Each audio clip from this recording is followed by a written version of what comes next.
Thank you, Madam Speaker. Thank you very much, Your Excellency. Cholo Central. Sorry.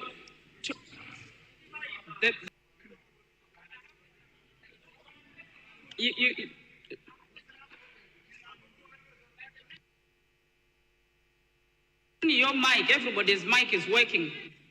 No. Remember, honorable member for Cholo Tava. Cholo Tava. Resume your seat, Cholo Tava. Resume your seat. Cholo Tava, resume your seat. Resume your seat, Cholo Tava. No. No, Cholo Tava, resume your seat. No, I will not have that. Honorable member for Cholo Tava, if you did not come for training, that's not my problem. You are supposed to be, if you want to be recognized, you are supposed to send in your name as quickly as possible, and it will take the first 6. Thank you. Cholo Central, you have the floor.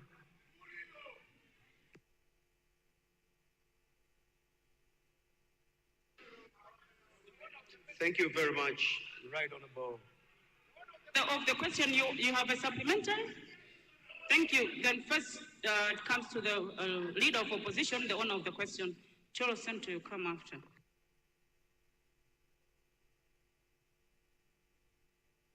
Next time, please use the gadget to inform me that you have got a question. Thank you.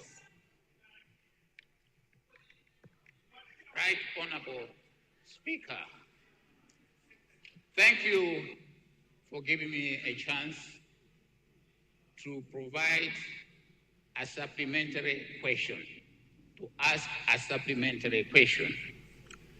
My supplementary question to His Excellency the President is, what policy do you have when it comes to financial management? I'm asking because Your Excellency, you have made over 60 foreign trips with large entourage, and you are on road every day within Malawi. This has resulted in overspending. Consequently, we have had large budget deficit. As you are aware, Your Excellency, the inflation rate is now at 33%. Interest rate is over 25%. And the national debt is over 15 trillion kwacha. This cannot be blamed on environmental and geopolitics. To add, your trip has resulted in overspending. Consequently, we have large budget deficit, which means that government cannot live within its means. Honorable Leader of Opposition. It's a question. Yes, can you stick? It is you who brought in this question. Yeah. You're asking on economic deterioration and IMF. Yes. So the supplementary should stick to the issues Yes. that you had raised, please. Thank you. Yes, proceed. I'm asking, Right Honorable Speaker, because there's a relation. Because he has mentioned about the environmental and geopolitics. He has mentioned about the problems of the weather.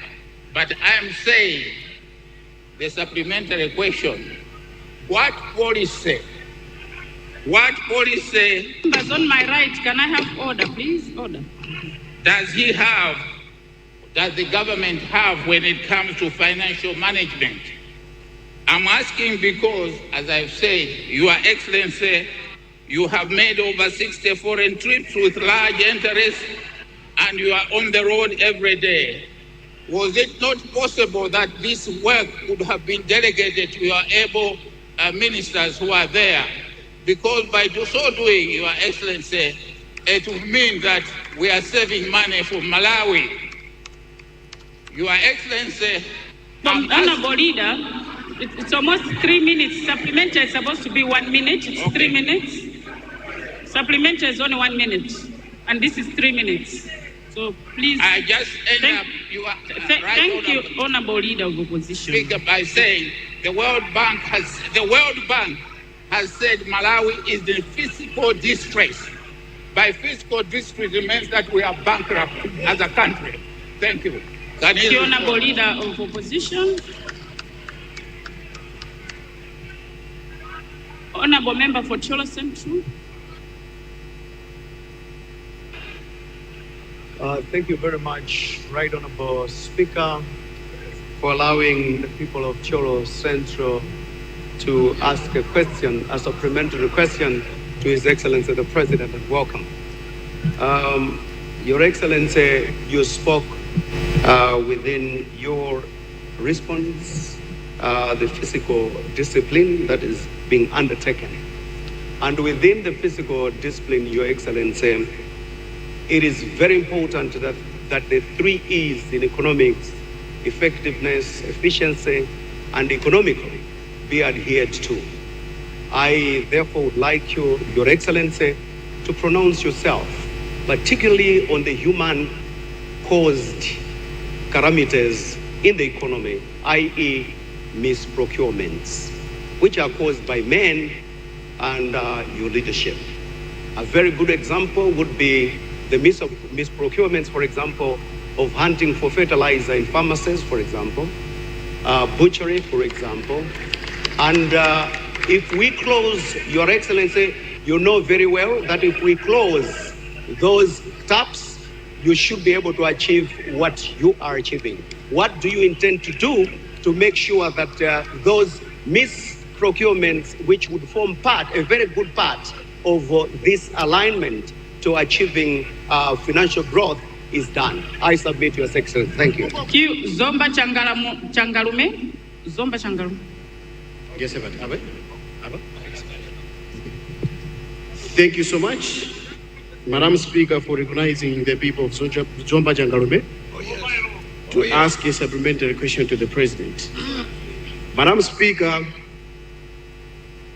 IMF uses several components, and one of them is checking if the economic and financial policies are being followed. And since, Mr. President, you have followed this, and it has brought back donor confidence and resumption of donor aid. What measures have you put in place to maintain this most awaited donor confidence? Thank you so much, Madam Speaker. Thank you very much, Zomba Changalume. Your Excellency the President.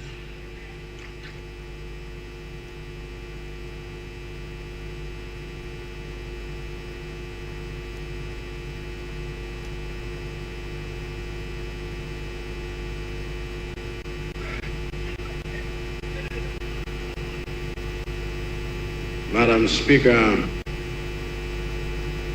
let me express deep gratitude to Malanja Southwest for a supplementary question. With regard to the policy that I am pursuing in financial management, in the context, to put it in his words, 60 foreign trips, and that I keep traveling, I should trust members of cabinet to do some of the work I do. Again, thank you for what you say, but it is premised on assumptions that I would not agree with. First of all, Malawi is part of global economy. It is a bad foreign policy that excludes Malawi from others. And so whenever it is possible, I have made trips that would be for the benefit of our nation.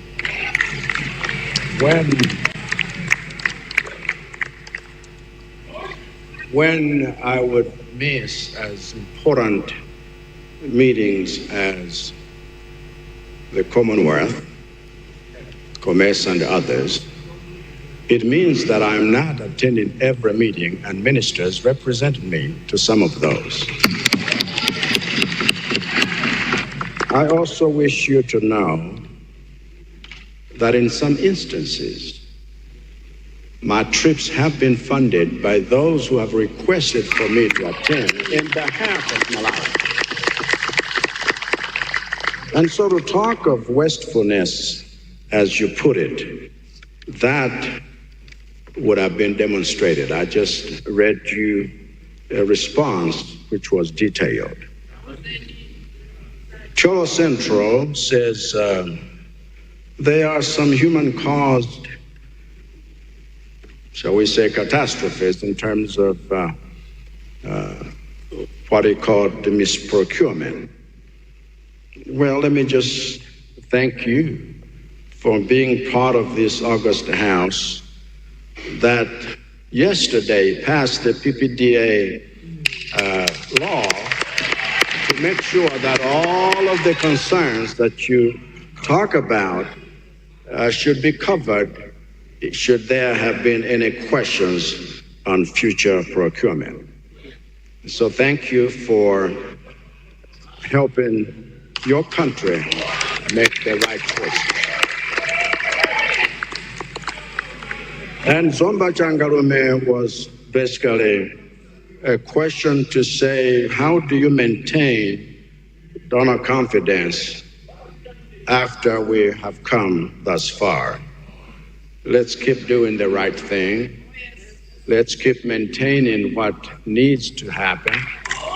And let's continue to work in a bipartisan spirit that wants this country to make progress and not some particular individual party.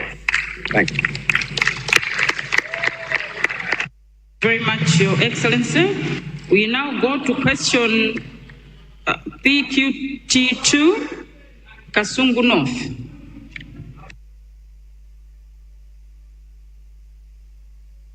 Yeah, your time now. Thank you very much, Madam Speaker, for granting an opportunity to confirm the question in today's order paper that it is indeed coming from the people of TA Kaluruma, Chisempere, Kalikoka, Chisikwa, as well as Chikwa. I do submit. Thank you. Kasungu North, Your Excellency the President.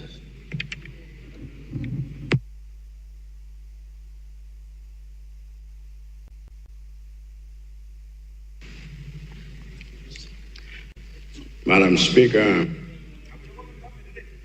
let me thank people of Kasungu North who are asking the President,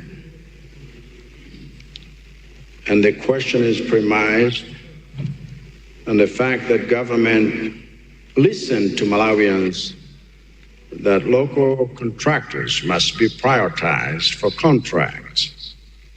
And PPDA Section 44, subsection 10 says it all. And all bids submitted to give preference to 60% of indigenous Black Malawians and 40% others. However, it seems most local contractors are failing this government with delayed projects like roads, schools, security houses. The people of Kasungu North wish to ask if it is possible for the government to revise the law under Section 44, subsection 1 of the PPDA to allow contractors get works based on their capacity and history. Madam Speaker, the concern of the people of Kasungu North over the capacity of local contractors to execute contracts on time, on budget, and up to standard is a legitimate concern. And government is actively addressing this matter beyond mere legislation. This is because legislation alone cannot solve the capacity shortfalls of local contractors. Nor is it enough to simply say that those Malawians who lack capacity should be condemned and never be allowed to participate in the development of their own country. The solution is not only to award contracts to local businesses that have a proven track record of delivery and execution, but also putting in place mechanisms for building the capacity of those local contractors who fall short, so that the procurement system does not become a monopoly again. It should be obvious by now that while there have been governments in the past that have allowed contracts to be monopolized for the enrichment of a few, my government's settled policy of prospering together considers such greedy monopolies to be repulsive, and we do not want to allow that. In fact, let me be clear. Whether anyone likes it or not, I will always be the first and foremost. I will always be first and foremost a president who empowers the powerless, because that's what servant leadership demands. My commitment to empower the powerless is the reason why I enforced an SME order within 6 months of being in office to reserve contracts for certain projects in government for local businesses. My commitment to empower the powerless is also the reason why my government, through the Minister of Finance and Economic Affairs, has revised the Public Procurement and Disposal of Public Assets Act of 2017 and brought in a new PPDA of 2024 before this House, where it was passed into law just yesterday. My commitment to empower the powerless is the reason why Section 62, subsection 11 of this new law now clearly states that, and I quote, "A procuring and disposing entity shall ensure that 60% of the value of procurements carried out in a financial year and a national competitive bidding is reserved for Malawian micro, small, and medium enterprises, and 40% is reserved for other bidders." And that is clearly an improvement from the old statement. Now, since this provision applies to procurements by all MDAs across all sections, it is imperative that this House supports my government's efforts to ensure that sector-specific pieces of legislation are harmonized to reflect this requirement, following the example of the National Construction Industry Act, which was already harmonized to promote the growth of Malawian-owned firms in the construction industry, and which we complemented with the development of the Malawi Infrastructure Delivery Management Systems for selecting contractors based on their capacity and track record, as well as the joint venture and subcontracting regulation for incentivizing contractors who have a good track record to build the capacity of those who are new. So, in the same way that this combination of legislation that favors our citizens, enabling regulations that promote capacity building and training in contract and project management, is creating jobs, wealth, and opportunities in the construction industry. We are determined to do the same across all sectors, because our desire to empower the powerless is non-negotiable. Madam Speaker, this does not mean we do not see the value of international contractors that can do works of an international standard. As a case in point, I do not think there is any member of this House or any political party in this House that can dispute the fact that when they leave this House every day to go south or north of this city, They enjoy driving on roads that my administration has constructed.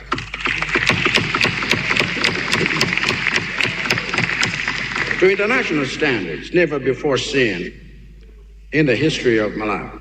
But I want to ask members of this House to remember, when driving on those roads, that part of the value of these international contractors is the skills transfer opportunity that they provide to our own citizens to develop capacity, and so they should join me in advocating for procurement practices that empower the powerless by focusing less on the failures of those people, of our people, and more on their potential, no matter how long it takes, because Rome was not built in a day. Thank you, Madam Speaker.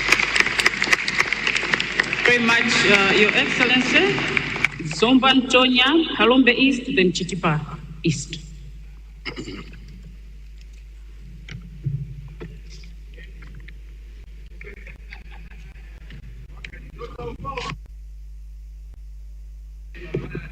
Thank you so much, Madam Speaker. And let me take this opportunity to welcome the State President of this country, Dr. Lazaro Jaguera, as fondly pronounced by himself so many times that I've heard him do so. I like the way that the President has said, to power the powerless. This is very strong and this is very powerful. I appreciate. But when we look at our local contractors who are toiling, lamenting for payments. Last time that they got paid was in July. Up to now, do we call this powering the powerless? Madam Speaker, when we talk about capacity, to capacitate our local contractors, it comes in 3 or 4 folds. Number 1, technical know-how. Number 2, financial. Number 3, headcount. These kind of elements capacitate our contractors. In this vein, in this light, are we capacitating them in order for them to compete on an equal footing with their international counterparts? I submit, Madam Speaker. Thank you. Zomba Ntonya, Kalombe East.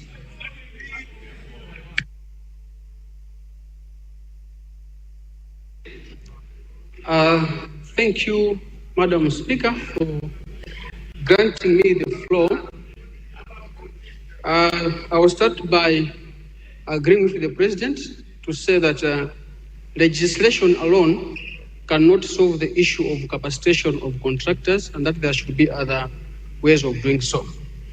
My question, Your Excellency, Mr. President, are you aware that the perceived lack of capacity of our local contractors is being exacerbated by 2 issues?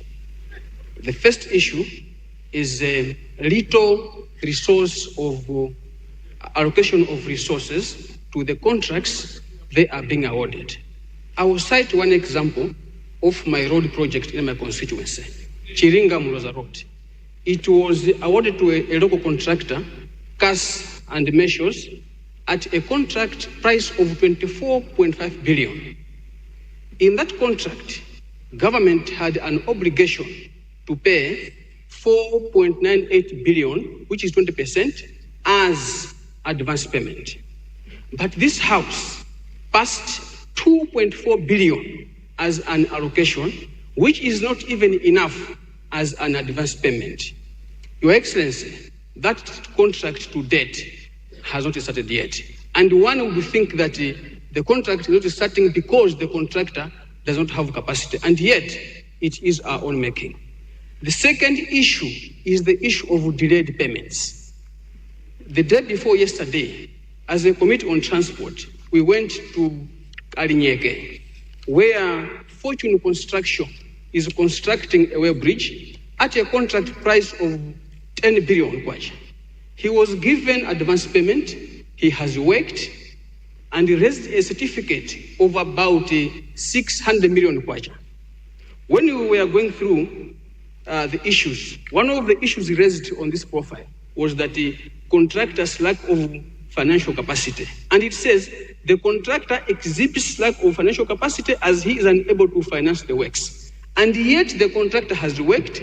He has raised a certificate of 600 million kwacha, and 5 months down the line, he hasn't been paid. As you are trying to look at ways of trying to capacitate this... Honorable member for Palombe East, yes. It's more than a minute, it's 2 minutes 30, it's 1 minute for supplementary. All right. Is it possible that as you are trying to address the issues, your government addresses these two issues, little resource allocation and delayed payments? I thank you, Mr. President. Chitipa East.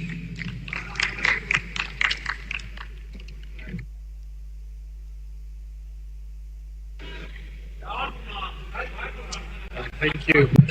Thank you very much, Right Honorable Speaker, for granting the floor to the people of Misuku to ask a supplementary question to His Excellency the President. Before I ask that question, I wanted to thank the President for being the first President to represent, to be present in this House consistently ever since Matipati. Your Excellency, Chitipa East and its people are concerned that despite Your Excellency's commitment to good governance and observance of the rule of law, among others, there are a few individuals who always want to disturb your course. Your Excellency, I'm aware of the magnificent Mzuzu Library you have constructed in the north.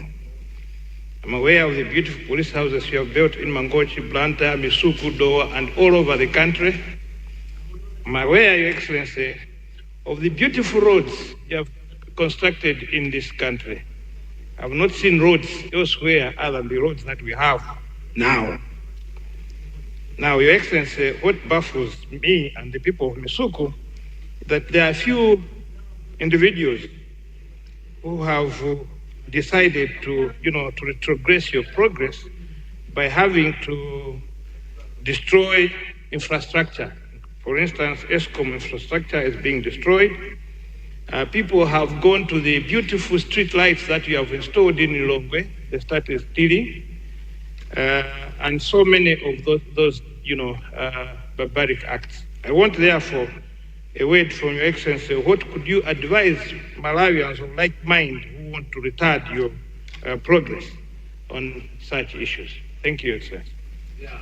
Chitipa East, Your Excellency the President.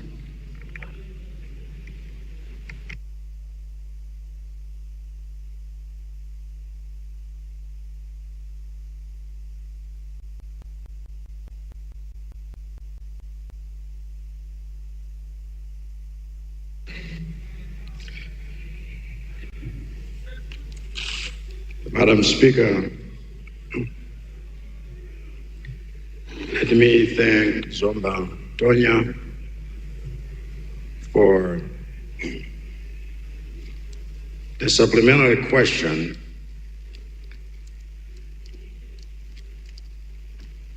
as to how do you empower the powerless when they don't even have technical cover, when they struggle for money. And it's pretty much similar to Palombe East, talking about little allocation and delayed payments. And maybe I could just make some comments here.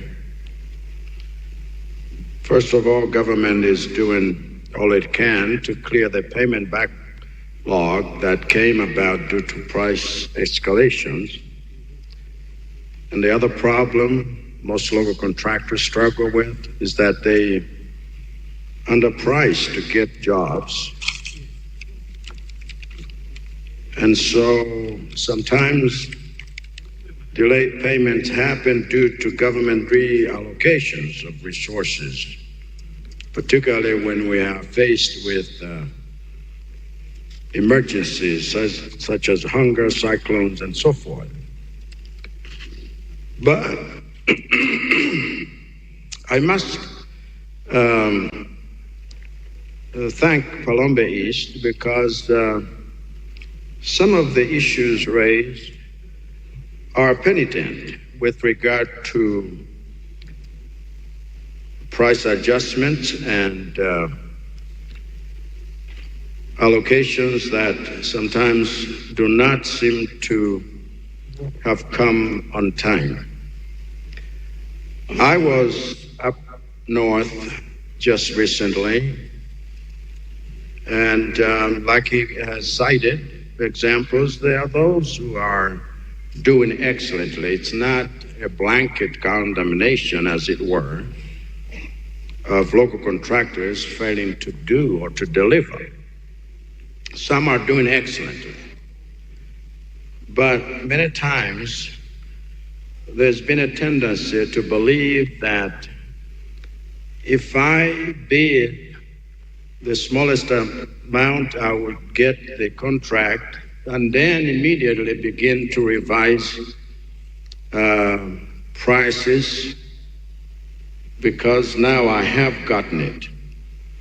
And that tendency has tended to derail certain developments. Some local contractors need also to learn to prioritize. When they have been awarded contracts, they do not want to invest in equipment and skills. Instead, they like buying luxury vehicles that cannot even be used in the contract that they are supposed to deliver. It would be prudent to make genuine profits after you have done your work, rather than to make it the first thing you want to do to reward your sale. But these are matters that we all need to be very honest about and talk about so that we together can address them. The fact that some have been able to do means that it can be done. The fact that others have failed, it means that we can still help them, give them a hand up, so they are able to not only improve on their skills, but have equipment that enables them to do their job. It's not uncommon to see people getting a contract and then running around to find people with the equipment with which to do that contract, because now they have gotten the piece of paper. Let's learn to be very honest in the manner in which we work to develop our own country. Thank you. Thank you, Your Excellency. We now go to question PQT3, Lilongwe City Center.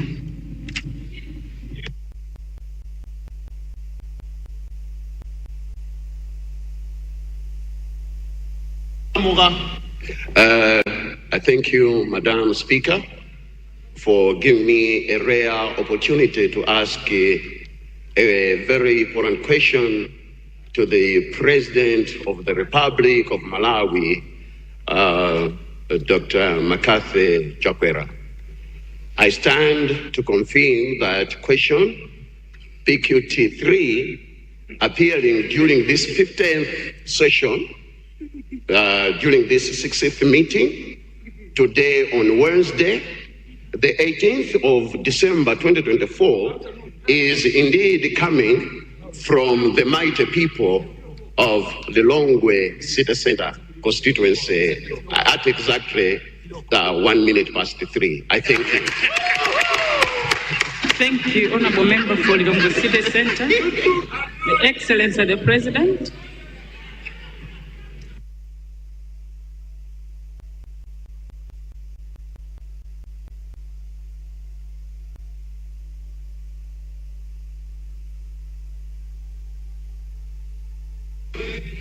Madam Speaker,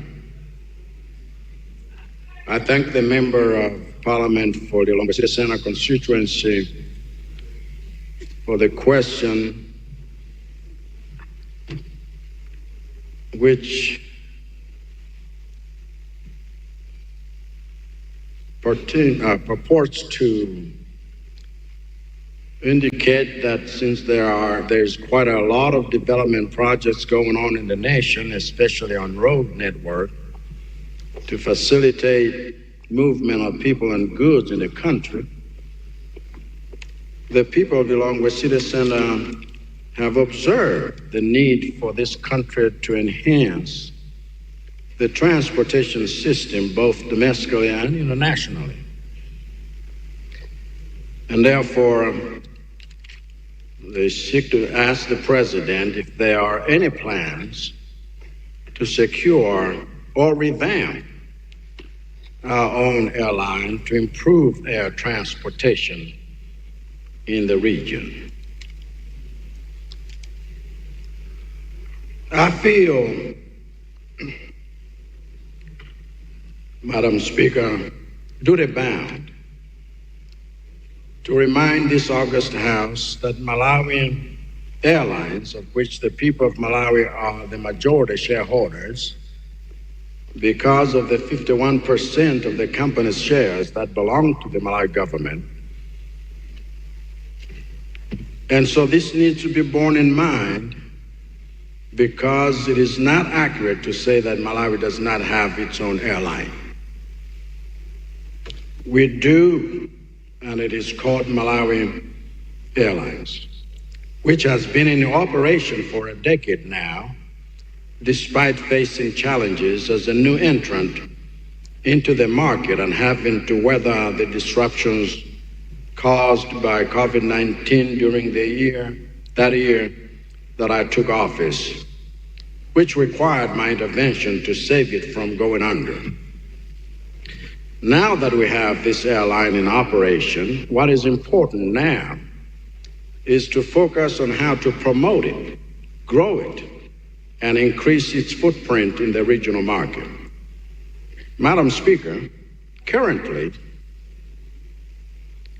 the airline flies to 5 destinations, namely Johannesburg, South Africa, Nairobi, Kenya, Dar es Salaam, Tanzania, Harare, Zimbabwe, and Lusaka, Zambia. So in terms of increasing our airline's footprint, our plan for phase 1 of 2025 is to double the number of destinations by expanding to 5 new ones, namely Kigali, Rwanda, Lubumbashi, Democratic Republic of Congo, Nampula and Pemba, Mozambique, and Entebbe, in Uganda. In view of these planned new routes, whose traffic will pull passengers at Kamuzu International Airport, Kia, and Chileka International Airport, the national carrier will be increasing its flight frequency for the major route of Johannesburg by adding 4 additional weekly flights to meet the increasing demand for this route.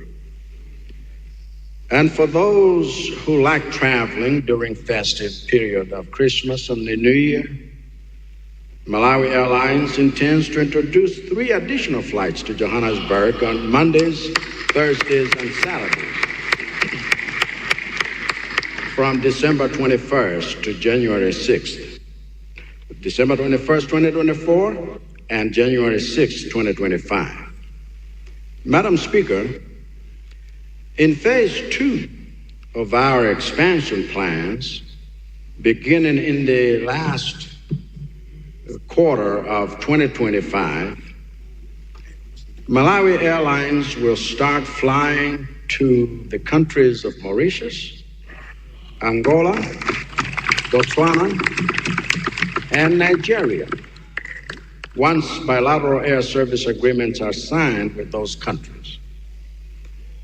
We are therefore making the most of our strategic partnership with Ethiopian Airlines, which is a member of the Star Alliance, to expand the access of Malawians to foreign markets and to increase the inflows of tourists and investors into Malawi.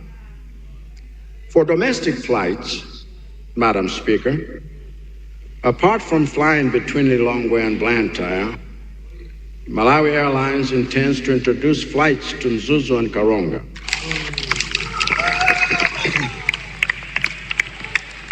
In the past, the limiting factor has been capacity of the Mzuzu runway to accommodate a Bombardier Q400. Currently, the runway at Mzuzu Airport has a total length of 1,300 meters only, whereas the Bombardier Q400 needs clearance of 1,600 meters to comfortably land and take off. So I'm pleased to inform this august House, Madam Speaker, that the work of Airport Developments Limited, ADL, is extending the Mzuzu Airport runway from 1,300 meters to 1,600 meters, and is already underway by Airport Developments Limited, including the installation of runway lights to improve visibility and the procurement of a distance measuring instrument to enhance landing safety. So, Madam Speaker, the good news is that by the time I come back in this House to deliver my State of the Nation address in February of 2025, all this work will have been completed,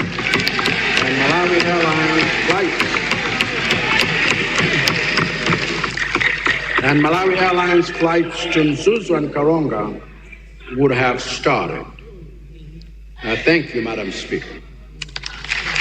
Thank you very much, Your Excellency. The owner of the question, you have a supplementary? You have the floor, although you didn't use the normal process of acknowledge, so that I can acknowledge you on the gadget.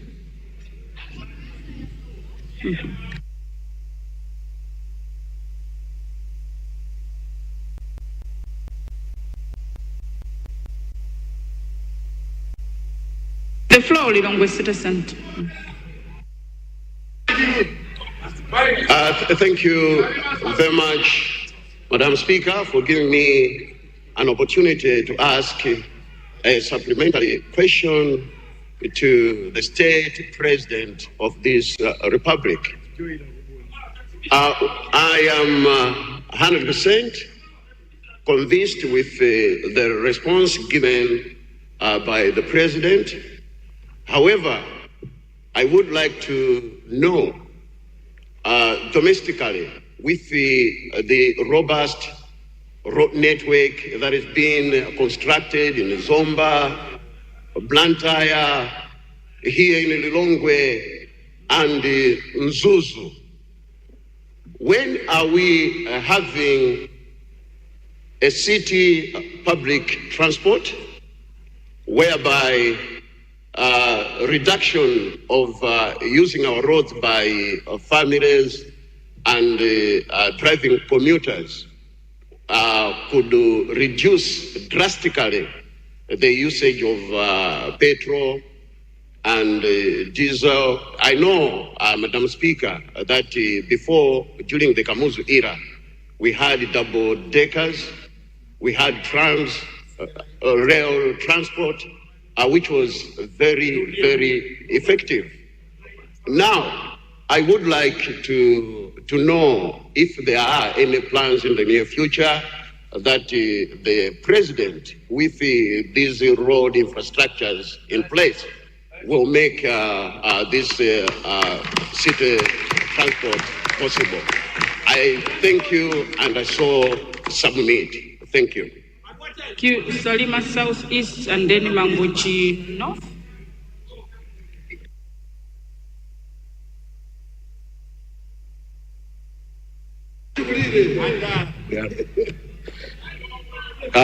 Thank you, Madam Speaker, for giving me the opportunity to ask the question to the President.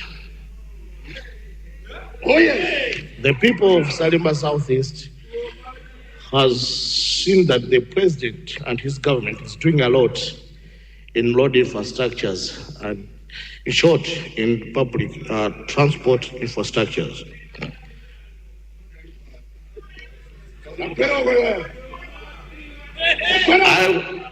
We have seen that the President has constructed the roads from Lumbadzi to Kalonga, Salima to Dwangwa, just to mention a few, and even to the municipals like Kalonga, Kasungu, and Mangochi. From the budget statement of 2024-2025, you are able minister, Minister of Finance, delivered a statement, and he talked about the road from Salima to Mayani. My people from Salima Southeast, they are looking at the eager waiting for the commencement of this road. Oh, yes. From Salima to Nkoma Mayani. When is it going to start, Mr. President? Thank you. Mangochi North.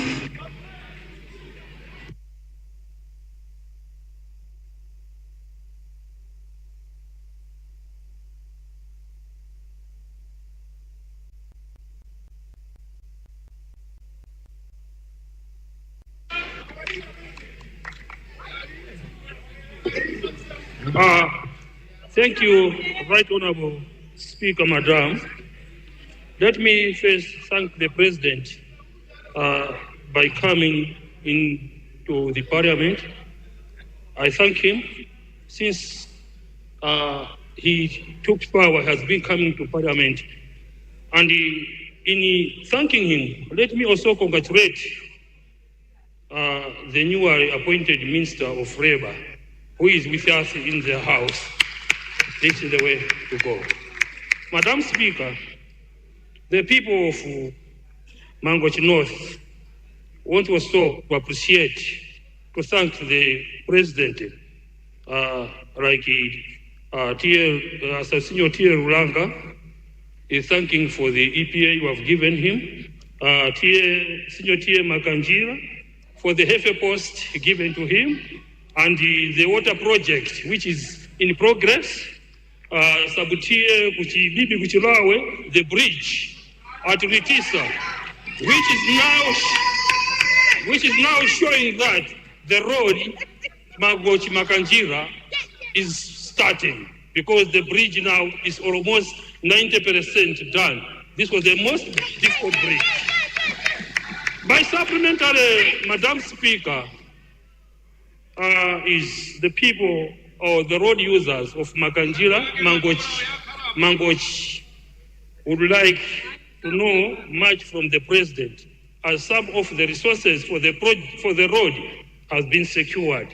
Like we went together in Saudi Arabia where we got $20 million, and recently the able Minister of Finance told this House that we have also secured about $200 million from Kuwait Fund.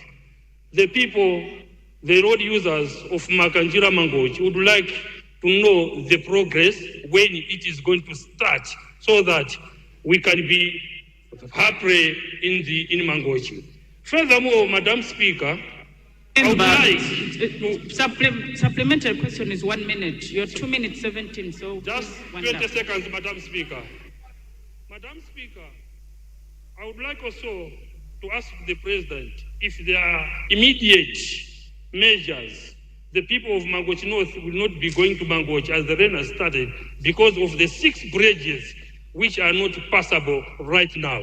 The bridges are Arilore, Chikosere, Rugora, Unga, Nyangu, Lungwena, and Makumba. We have already three contractors in Makanjira who are working on the projects that the government has already assisted the people of Makanjira, which we are very appreciative. Can we use these contractors to help us in the immediate solutions for us to pass to go to Mangochi, mainly in the maternal cases we have? For Mangochi North. Mangochi North. And I know the President always wants to respond to our questions, but this was on air transport, and you're talking of road transport. Your Excellency the President.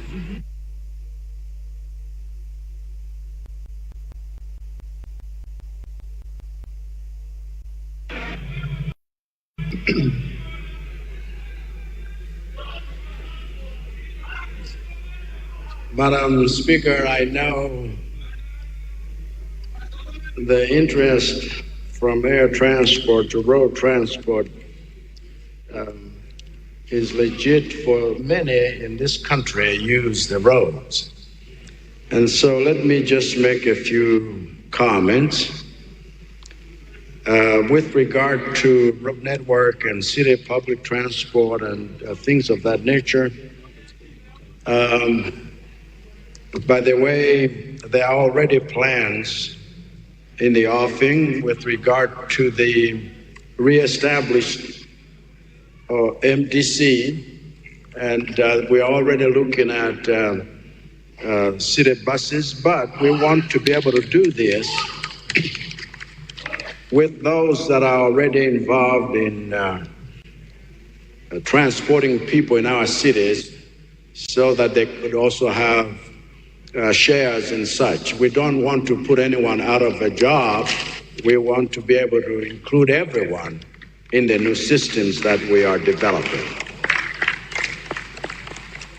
As far as the Salima Southeast is concerned, their concern is the road to Mayani and Koma. By the way, this has already been allocated some money for designs, and the work is starting.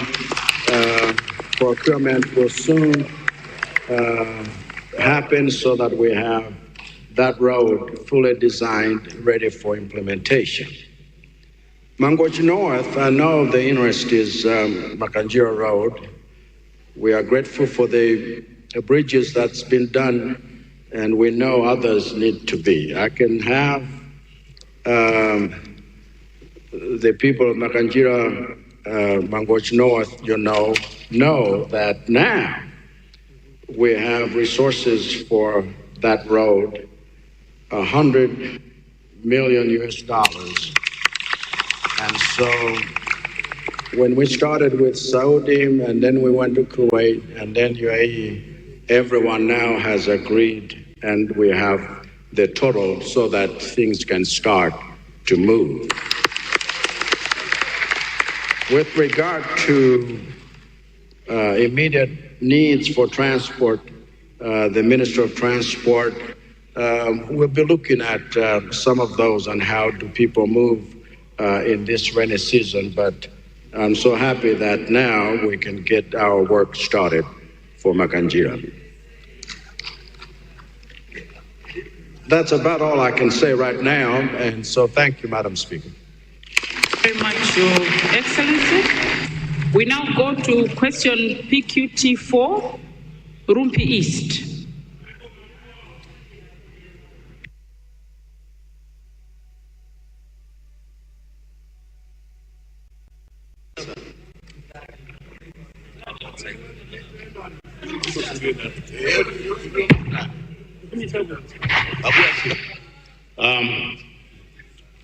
Now it's on. Good afternoon, Your Excellency.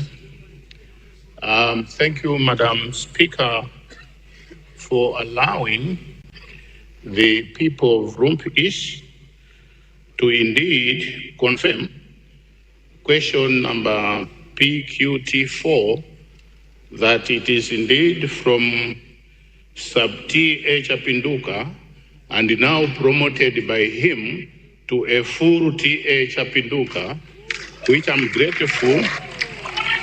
And the T.A. Mwamulowe, he wants also to be a senior chief. He has been a T.A. for many, many years. And the senior chief Marweni and the Sub-T.A. Chimpamba, whom we have promoted, Your Excellency, and some Sub-T.A. Mkondowe, whom we have also promoted, Your Excellency, and the Sub-T.A. Njukula, whom we have also promoted, Your Excellency. So I would like to indeed confirm that these chiefs and the people, this question is from them. Thank you once again, Madam Speaker. Thank you, Rumpi East. Your Excellency, the President.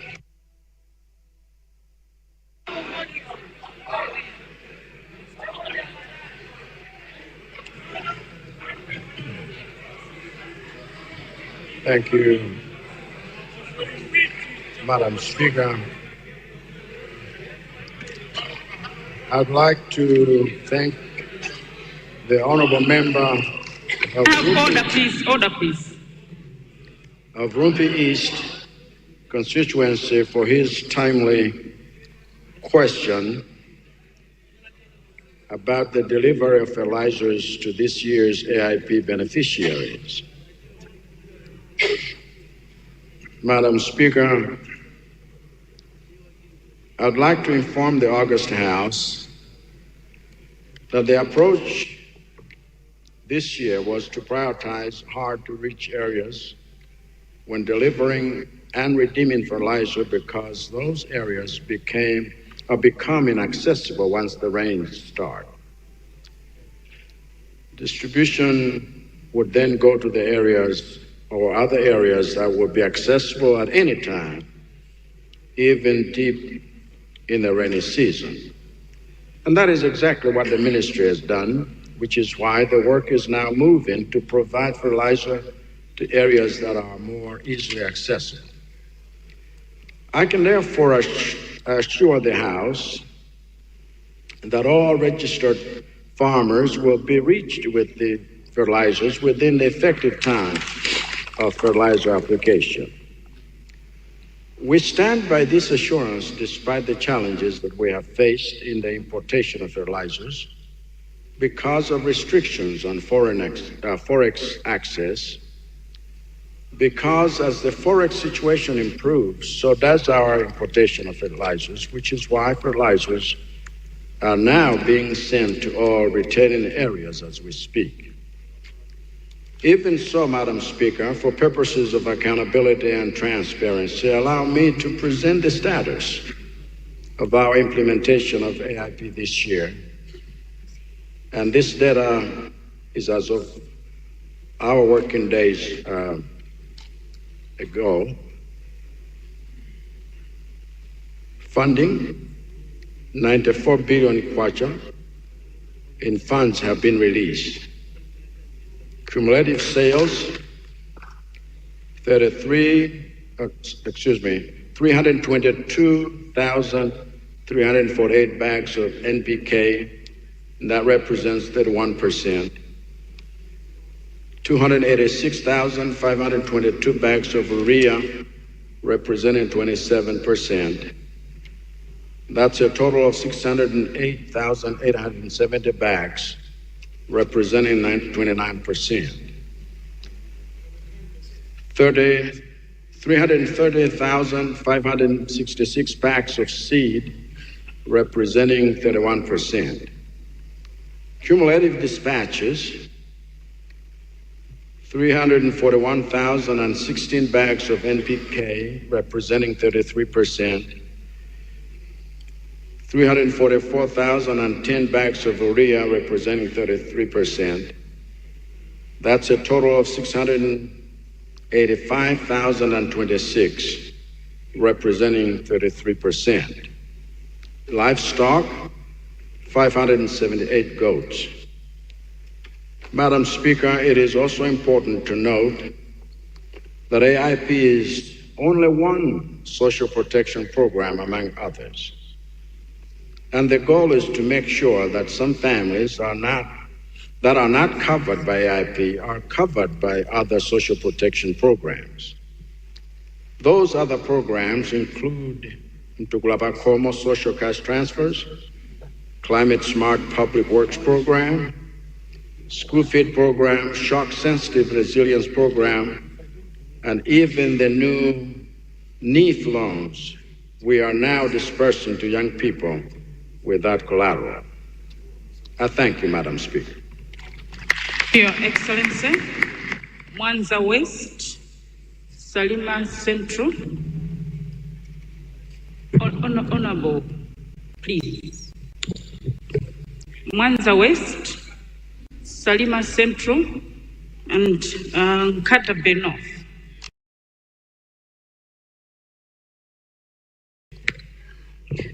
Thank you so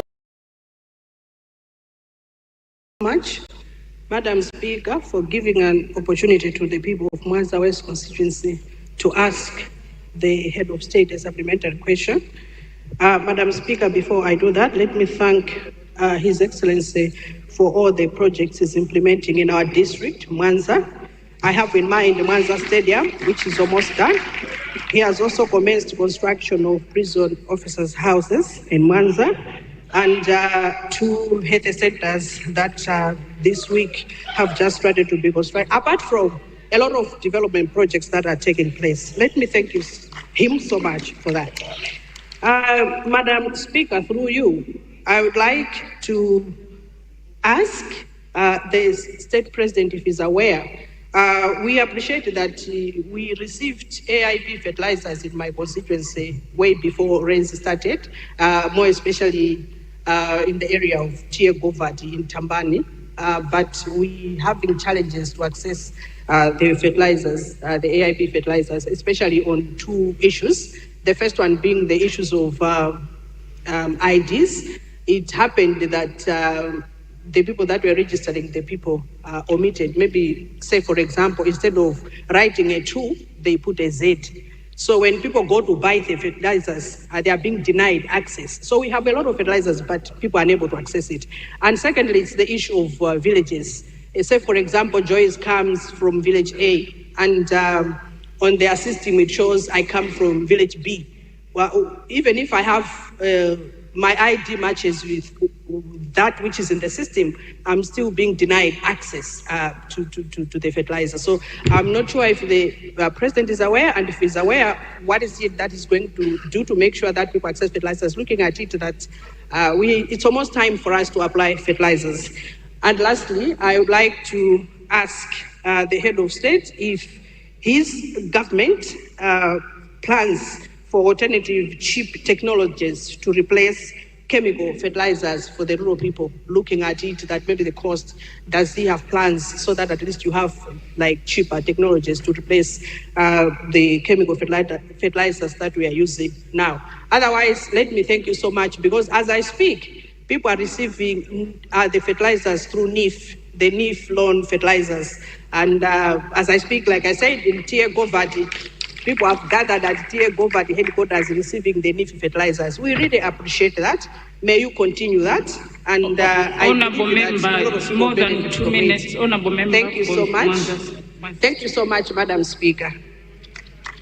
You, Salima Central. Thank you so much, Madam Speaker, for recognizing the people of Salima Central. A privilege to ask a president a question. Madam Speaker, firstly, I want the president to know that the people of Salima Central are very happy with his fiscal policy in this country. I am saying this because in Salima Central, we are appreciating some projects which since the dawn of Machipata, we never had them in the other governments. Like today, Salima Central can receive in a year 200 million, and even in Mulanje Southwest, they can also receive the same 200 million. This was not happening the last governments. We have projects like schools and the health centers in Salima Central, which have never been there before the coming of Chakwera. For today, I want to thank the president for his answer on AIP, and the people of Salima Central are eager waiting to receive these fertilizers. But I wanted to ask the president, as we are giving people fertilizer, that is in making sure we don't have hunger next year. But for this time around, I want the president to know that the people of Salima Central still think if ADMAG could open, we'll be able to get food now, because not everyone will get maize and foodstuffs from Dodima. Just to ask if there are any plans, Your Excellency, if ADMAG will open so that people will get food now, as we are waiting to harvest with the AIP you are giving to the people of Salima Central. Thank you so much, Mr. President. We love you. Thank you, Salima Central. Nkata Bay North. Was it Nkata Bay North? Northwest, yes.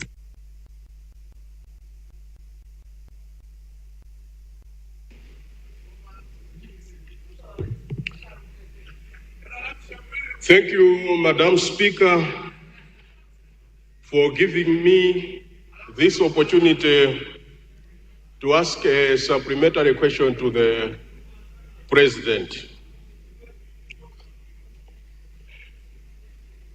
Your Excellency, the President, are you aware that a bag of fertilizer is currently selling at 105,000, which is far higher than the 4,495 price you promised Malawians during campaign? What actions have you taken to ensure that Malawians can purchase a bag of fertilizer at a promised price of 4,495? Given this situation, can you confidently say that your government is delivering on its commitments? Thank you. Very much, Honorable Member for Luntha Bay Northwest. Your Excellency the President.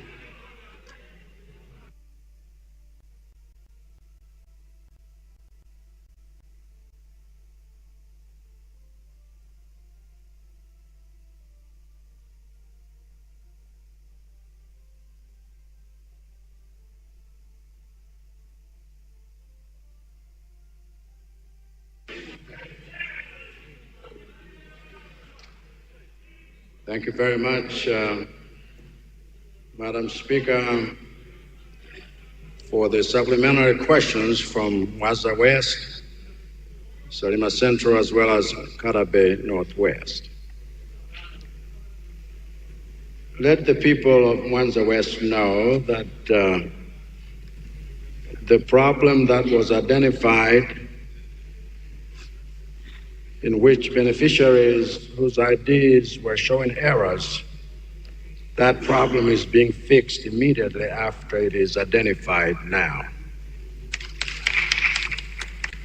Also, the fact that we recognize that we need to have other technologies vis-a-vis fertilizers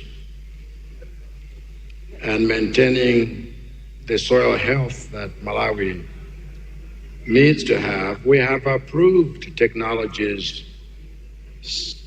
including nano-fertilizer, which is liquid, organic fertilizer, organomineral fertilizers, and these are all cheap and effective compared to the chemical ones that most have tended to rely on. And we want you to know, people of Salima Central, that the plans to open ADMARC depots in order for maize to be readily available, ADMARC has now been given 10,000 additional tons to sell in its depots. Funding logistics has also been released for transportation because we had issues to do with some of that vis-a-vis fuel availability. And so we want you to also understand that I'm aware that a bag of fertilizer is over 105,000,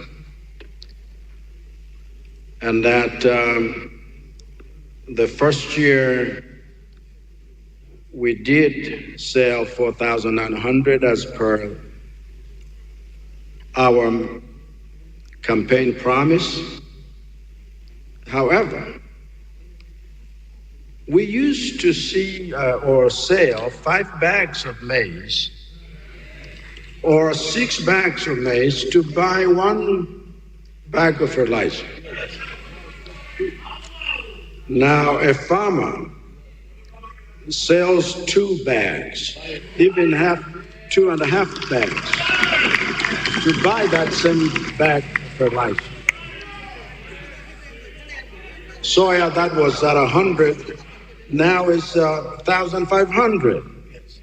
Tobacco bales and sales have been improving year after year. So the equation should not be seen at just one end. We need to see both.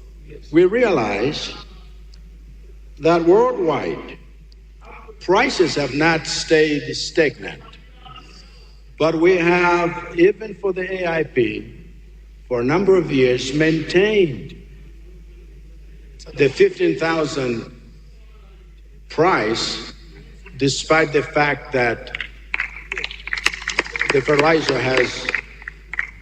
the price has hiked so many times. So people should look at this in perspective. We want to empower farmers, and if they used to sell 5 or 6 bags, sometimes 8 bags, to just get 1 bag of fertilizer, now they can do the opposite. Something else is working despite the propaganda. And so sometimes the letter kills, but the spirit is what gives life. Sticking to a letter of something that obviously none of us, being God, were able to foresee some of the challenges we have faced, it would be suicidal to think that things would stay the same and the prices would stay the same. But let's continue to empower our farmers and buy their products at good prices. That is empowering them to be able to access some of the things that would have been difficult to access previously. But let me also add the fact that we are intending, just like with fuel, we are intending to have fertilizer companies, in addition to what is there now, from OCP in Morocco. And this is going to, they have already done all the testing with Chiteze in terms of soil things now. And so that will also help us make the necessary adjustments in order that we may actually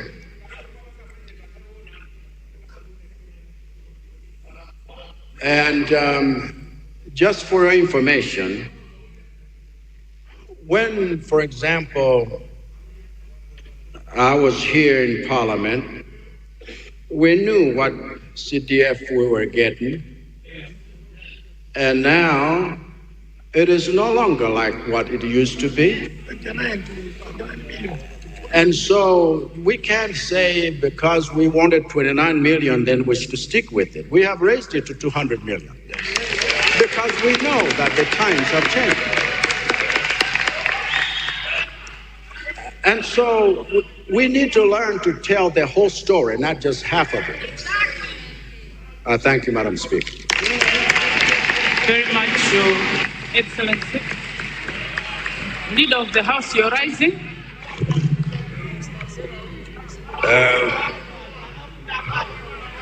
Honorable Speaker, I'm rising to announce that we are not extending time, but also to have an opportunity to congratulate the President for continually respecting the Constitution and coming to answer questions, something that was not happening in the past. If you allow me, Madam Speaker, I will say, this is what it means to be a servant of the people and a leader of the people. Bravo, Mr. President. If you allow me again, because you are going to wind up, is to announce business for tomorrow.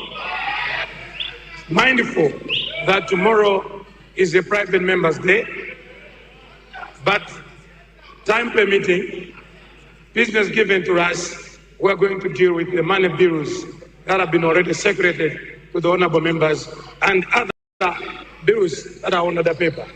Good evening, and thank you so much, Honorable Speaker. Thank you, Honorable Leader of the House. The Honorable Member for Mangochi Southwest, you're rising. On a point of order. What has gone out of order? Madam Speaker, thank you very much for giving the people of Mangochi Southwest to rise on point of order. I'm looking at it. I'm looking at the order paper, and I see that there is a question. There is a question, question 5, which hasn't been responded to. Order on my right, please. Order. There's a Central East order, please. There's a Central East order. Madam Speaker, is it in order that when we have an order paper, without moving a motion... Honorable members on my right, can I have order, please? Order, please. Order. Salima Southeast, order, please. On the order paper, is it in order that there is a question, question 5, which we prepared for? We had supplementary questions, but now it hasn't been responded. Is that in order? Because the people of Mangochi Southwest wanted to know what measures... Honorable member for Mangochi Southeast. Honorable member for Mangochi South. Can I have order on my right? Can I have order, please? It is the constitutional duty. Honorable members on my right. Can I have order, please? And respond to our questions. Mangochi Southeast. Yes, madam. Mangochi Southeast, if you go back to our own rules, yes. If time is not extended, then we can't continue. But why are we not extending time? Well, this is an honorable member for Mangochi Southeast. Why are we not extending time? It's the government to extend time. I don't do the extension of time. So it is their business. Thank you. Malawi has needed to ask questions. We are bidding to you to extend time. We are... For members, before I adjourn the House, I have few announcements to make. We have students from Mudzu Primary School. These are students coming from Lilongwe City West. They have come to observe proceedings. Students from Mudzu Primary School, please stand up so we can please stand. Most welcome to Parliament of Malawi. And they are coming from Honorable George Zulu. We also have traditional leaders from Lilongwe, I'm assuming it's the same constituency, Lilongwe City Southeast. Thank you very much, our students. You can resume your seats. Mafumu amene mwachokera ku Lilongwe imirirani tikulandireni. Agogo achokera ku Lilongwe zikomo kwambiri takulandirani.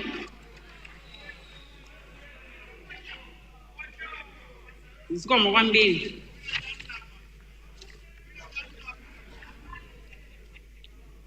Honorable members, we have now come to the end of question time to the President. Before I adjourn the House, I wish to express my sincere gratitude on behalf of all honorable members to His Excellency the President for candidly responding to all the questions which the honorable members have raised during this afternoon. We do not take this for granted.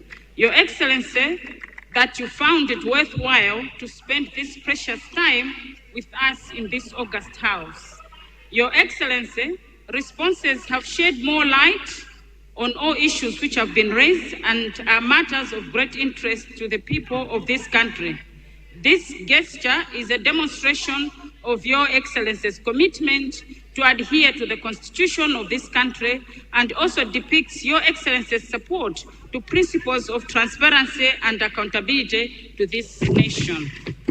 I wish to inform the House that after adjournment of the House, Honorable Member for Cholo Tava, can you please observe order? I know you've been complaining about you taking the floor. You cannot always take the floor. We have 193 members of parliament, and it can't just be you only being given the floor. So please, can I have, for the last time, can I have order? We have 193 members. We only had 12 questions. And most of the times, we always give you space. And it's only fair sometimes to give others who don't ask questions, to ask questions on the floor. Please. Thank you.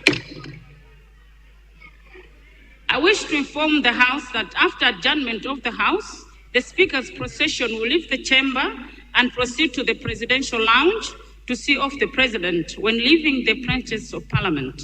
Thereafter, the President, in the company of the First Deputy Speaker and the Leader of the House, will escort the President to the Presidential Lounge. Finally, honorable members will leave the chamber, marking the end of today's sitting. Please let us adhere to this procedure to ensure that there is order and decorum when leaving this chamber. Honorable, I would also like to appeal to the journalists to keep away from the President's presidential entourage to avoid distracting the President's entourage. I now adjourn the House to tomorrow, Thursday, 19 December, 9:30 a.m. House adjourned.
That was the state president.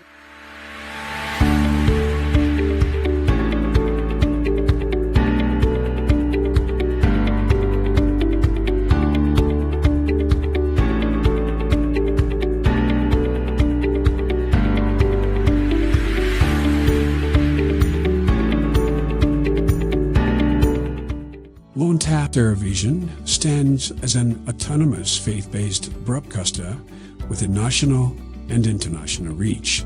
Experience the difference with Luntha Vision, where innovation meets experience. Our dedicated team, backed by cutting-edge technology, ensures seamless execution and unparalleled results. Luntha guarantees credibility and professionalism in all its endeavors and services. We offer, among this, production and broadcasting of jingles,